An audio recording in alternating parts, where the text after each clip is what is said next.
Well, here we are. If you don't know why we're here, there's a card over here somewhere. Go check that out. We're getting the motor out. There it is, about 14,000 busted knuckles later. She's out of there. Oh, I'm going to bed. So I guess tomorrow we'll rip this thing apart. Let's see where the damage is. How many monies are going to be spent in this little operation here. We're draining the oil now because I forgot to do that beforehand because I was in a hurry. Well, here's something that is just awesome. In case those of you that don't know here, I'll just tell you that weld and that weld is not right. So that means something broke before, and you can see like a notch right here.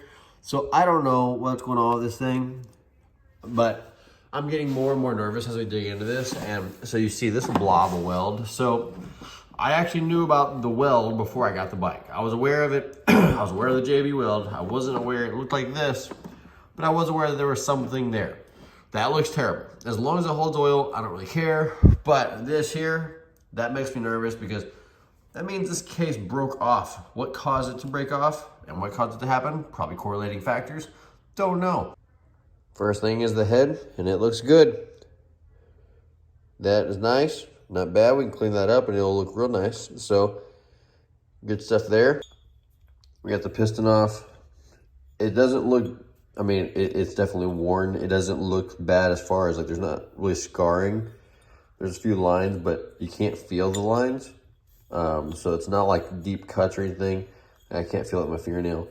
So that's good. You can see that this looks like it got hot, so that's not a good thing. And then up here, typical carbon buildup, not bad here. But look at the cylinder. There's the hash marks all the way down on the cylinder. Cylinder seems to be good. There's no, again, no lines, like lines you can feel with your finger or anything like that. Cylinder seems to be good. This cylinder was done by JM Racing. So you can see it's in good shape through here, and you see there's some light sand work that's gone down in this thing. I was honestly expecting more, but just from what I was told this is a full race motor, so I was really expecting more sand work. Maybe there's a reason there's not. So now we're got into the clutch here, and when we're pulling the clutch out, I'm just going to be inspecting the basket and the clutch hub. Hopefully this clutch pack is still good. We'll see as we go here. But so when you look at your basket, these notches, you can see there's some waves here. You can see there's some waves here. That's not good. That's going to cause the plates to bind on that, and they're not going to be able to slide up and down properly. And then you also look inside the grooves on the hub, and you can see notch marks, but those, I can barely feel that at all with my finger. Like, it's very, very faint, those are. So I think the hub is okay. This basket, yes, this is still usable, but no, this is not optimal. Checking the clutch plate, you can see that thing has gotten hot. It's not ideal, not great. It's not terrible. I rode this thing and the clutch wasn't slipping, but I was riding on a clay track. It wasn't really sandy, so it's kind of hard to say for sure if it would slip under in sand or not, but it did okay with how that was, but I'm not pumped on it. When you check your fibers, it's not often I've ever really seen the fibers come off. So if that's happening, you definitely need new fibers. Typically, these things can last for a long time. If the steels get trashed, chances are these are not going to be great either. Technically, you're supposed to check the thickness on these things. You get some dial calipers out and check the thickness of them. But for me, normally, if I'm replacing the steels, I'm replacing the whole pack anyway, just to make sure everything is all good. So these are probably still good. I know the steels are usable. Well, I really can't say how excited I am that I'm deciding to check into this motor, because I went to bust down these tabs that holds the basket in place, and well, yeah. I mean, here's my impact here. You can see what size socket is on the impact. You can see which ones I have out. Here is the screwdriver and the hammer I was about to use for this, and that's there, the socket for this. right here. So I haven't even touched this thing yet, and that is what's inside this motor. Are you kidding me? Holy smokes, dude. That is, like, I don't think people understand how dangerous dirt bikes are. I don't know who put this hub in and this basket in and tightened that, but they didn't tighten it. I genuinely don't understand how people can risk people's lives, literally. Just got the right side case cover off.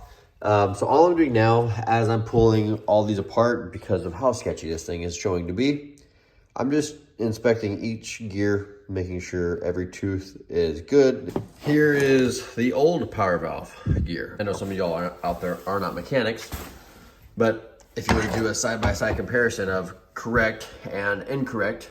So this apparently used to be in the bike. Well, another thing about this bike I didn't know when I got it. This right here is why I'm closely inspecting, which you should always closely inspect your gears and everything as you take things apart. But with something like this being shown, now I'm like really inspecting every little thing, seeing if there's any tiny, like maybe like a tiny little crack or fracture in a tooth, any tiny little thing that might seem sketchy. I am just really just nitpicking every little thing right now. This is your shifting mechanism. Here's the shifter shaft. I already pulled it out. So this sits down, see, like this. And so when you shift, this cap pushes up in here. When this moves up and down, it moves this, which that's what goes through into the transmission and shifts your transmission. Well, you can see this has a double-sided spring on it, right? Okay, so that way this double-sided spring sits against this post, so whenever you pull, it spring loads both directions. Well, if y'all saw my 04 RM250 build, I'll leave a card up there for that. I didn't check this because I've never seen one of these come loose, so I just didn't check it. Well, this, I don't think the camera can pick it up here. It's pretty minor. Let's see if I... There you go, yep. Look at that. So, I'm telling you, every little thing matters. I crashed very hard because this came loose on my Suzuki. All right, got it all torn apart. Crank's good, does not knock up and down. That feels nice and tight. That is just tremendous. But then, so I got this seal. I don't know who put this thing on here, but they squished the seal all the way down into the bearing, which is incorrect. And when doing so, you can see it ruined that seal. Well, also, so these are ceramic bearings, you can see, and try and zoom in. Well, the camera's not picking it up. Here we go. I'll just go to this side. I was seeing, so you can see how rough this is and terrible looking that is. Well, there was these spring fragments all over inside that ring right there.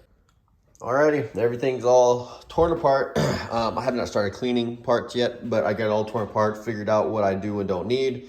I took the crank and shipped it off to KB5 to have it rebuilt and balanced with a Pro X rod on it. He said he recommended the OEM rod, but it was a lot cheaper to run Pro X, so we're running that. I bought a new shelf for my garage. How nice is that? Pretty factory. I need a shop light next because lighting in here is quite unfortunate. But, all right, well, on to the next video. So I appreciate you guys watching. Like, subscribe, tell your friends, hit the like button, leave a comment down below if there's anything that you saw that I missed and you think I should change or fix or replace or just other recommendations that would make this bike better than it is and what it could be. I'm going to start this next video and the assembly process. I'm swapping out parts, getting everything greased up, ready to go. So the next video will be the assembly process. We're about to get started. Oh, by the way, it's freaking cold, dude. See you guys in the next ones. Peace.